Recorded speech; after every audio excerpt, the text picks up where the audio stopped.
整咗咁多期嘅麵包咧，都係啲甜口嘅麵包。咁今日咧就嚟整翻一個鹹吐司。呢個鹹吐司咧依然係加入咗燙種，亦即係話呢個吐司擺3日咧佢都唔會變硬。咁一次咧就可以做多啲。呢個吐司咧無論係單食啦，或者攞嚟夾三文治啦，抑或攞嚟做多士都係好唔錯嘅選擇。廢話唔多，開始。屏幕上嘅呢啲材料，除咗鹽、黃油同酵母之外，全部都擺落去麵包桶嗰度。呢個燙種咧，盡量搣細塊啲，咁樣陣間攪拌咧就容易均勻啲。咁詳細做燙種嘅方法咧，就可以翻上幾期嘅視頻，上面咧會有好詳細嘅講解嘅。用低檔將所有材料混合之後咧，就轉翻高檔。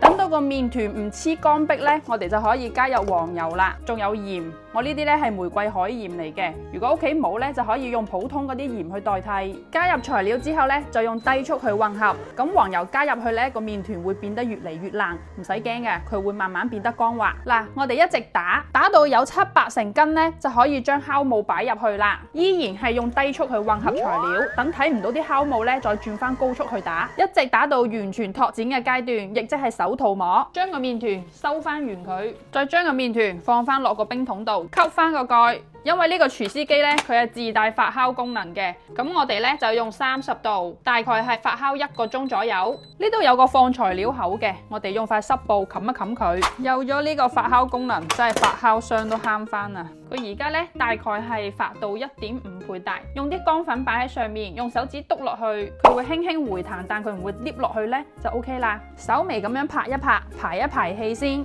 我呢度係3個450克吐司嘅，將個麵團平均分成3份，每一份都將佢收完。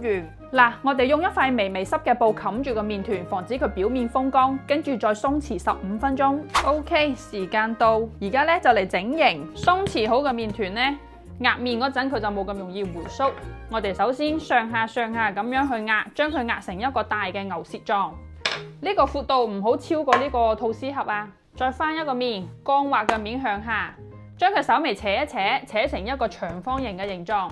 呢度咧係有30克嘅有鹽黃油，我已經係稍微切薄咗啲噶啦。跟住咧再平鋪喺度，盡量鋪均勻啲。呢啲比較厚嘅黃油粒咧，我哋就撳一撳佢。個底呢度咧，我哋壓薄佢，將啲麵筋扯穿都唔緊要嘅。咁樣陣間捲落嚟咧，個底就會貼合得好啲。再由上面慢慢咁樣捲翻落嚟，一路捲一路整理啊！我哋盡量成個麵團都係差唔多嘅長度。入模具之前咧，我哋界幾下花刀，俾佢有個造型。我呢個咧係450克吐司模具嚟嘅。我哋用35度大概發酵1個鐘。烤箱發酵嘅話咧，記得擺翻一碗熱水喎。OK， 發酵好。我哋大概係發酵到8分滿咧就可以噶啦。順便將個烤箱預熱好啦。入烤箱之前咧，搽翻一層蛋液，再擺喺中層嗰度烘烤，大概係烤28分鐘。我呢度咧係指黑色嘅低糖吐司盒。搞掂，時間到。哇！出爐之後記得震一震，將啲大熱氣震出嚟，跟住再即刻脫模，扶翻正佢。呢一款麵包嘅材料咧係比較基礎嘅，亦都冇好豐富嘅餡料同埋好靚嘅裝飾，但往往有時就係呢啲咁簡單嘅麵包，你先至會真係食得出麵粉嗰種香味。如果你係中意鹹吐司嘅話咧，呢個配方值得一試嘅。